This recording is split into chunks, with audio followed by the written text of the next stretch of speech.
يا رحيما يا حليما يا كريما ما لفضلك من. السلام علیکم ورحمۃ اللہ وبرکاتہ۔ ریڈیو HRDF میں آپ کا استقبال ہے۔ چھاؤں بنے، مفید بنے۔ جب شام کے وقت آفتاب اپنی شعاعیں سمندر سے آہستہ آہستہ سمیٹ کر غروب ہونے جا رہا تھا تو ایک شخص ساحل کی طرف پیش قدمی کرتا ہے، اور ساحل پر چلتے چلتے وہ لہروں کی وجہ سے باہر آئی ہوئی چھوٹی چھوٹی مچھلیوں کو سمندر میں پھینکتا رہتا ہے۔ اس کی اس حرکت پر حیرت سے ایک شخص نے پوچھا، تم ایسا کیوں کر رہے ہو؟ کیا تمہارا دماغ خراب ہو گیا ہے؟ نہیں، مجھے کچھ نہیں ہوا ہے۔ زندگی کے لیے تڑپنے والی ان چھوٹی چھوٹی مچھلیوں کو زندگی بخشنے کی ایک معمولی سی کوشش کر رہا ہوں۔ تھوڑے مزاحیہ انداز میں دوسرے شخص نے پوچھا، اس ساحل پر ہی نہیں بلکہ پوری دنیا میں نہ جانے کتنے ساحلوں پر چھوٹی چھوٹی مچھلیاں اور جاندار آتے رہتے ہیں، تو کیا تم ان سب تڑپتی ہوئی جانوں کی زندگیاں بچاؤ گے؟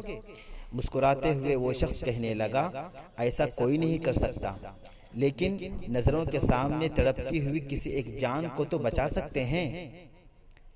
تو وہ بھلائی نہ، میں کیا کر سکتا ہوں اور میں کس کے لیے لائق ہوں؟ اس کے بے حس اور مایوس کن جملے لوگوں کی زبانوں سے اکثر ادا ہوتے رہتے ہیں۔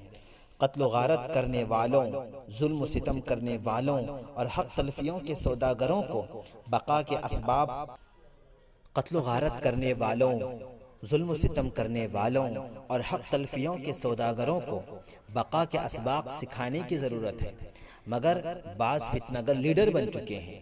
مظلوموں کے اعتماد کو کچلنے والی باتیں اور حرکتیں ہی ان کے کارنامے ہوا کرتے ہیں۔ تم ظالموں کے طرفدار نہ بنو، اگر ایسا کرو گے تو جہنم تمہارا ٹھکانہ ہوگا۔ قرآن کی یہ وارننگ ہمارے لیے قابل فہم ہونی چاہیے۔ جب ظلم و تشدد اور قتل و غارت گری کا بازار گرم ہو تو اس وقت خاموشی اختیار کرنا تشدد و ہنسا کے ساتھ کھڑے ہونے کے برابر ہے، حتیٰ کہ یہ خاموشی جہنم کا راستہ ہموار کر دے گی۔